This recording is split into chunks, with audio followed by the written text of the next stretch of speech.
रघुनाथाभिरामः सुरगणो विरामः सर्वसाधनः ललाटाक्षो विश्वदेवो हरिणो ब्रह्मवर्चसः स्थावराणां पतिश्चैव नियमेन्द्रियवर्धनः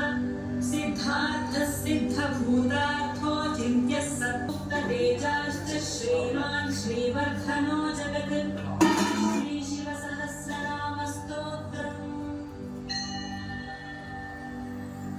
यथा प्रधानं भगवानिति भक्त्या स्पतिं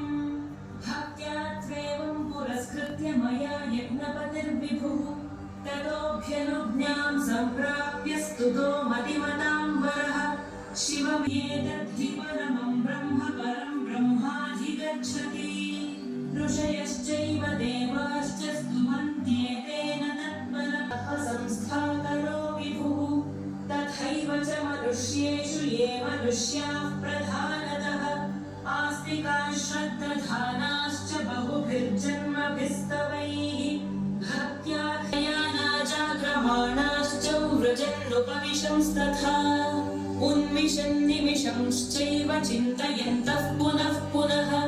शृण्वन्तः श्रावयन्तश्च कथयन्तश्च ते भवम् स्तुवन्तः स्तूयमानाश्च तुष्यन्ति च रमन्ति च जन्मकोटिसहस्रेषु नानासंसारयोनिषु जन्तोर्विगतपापस्य भवे भक्तिः प्रजायते उत्पन्ना च भवे भक्तिरनन्या सर्वभावतः भाविनः कारणे चास्य सर्वयुक्तः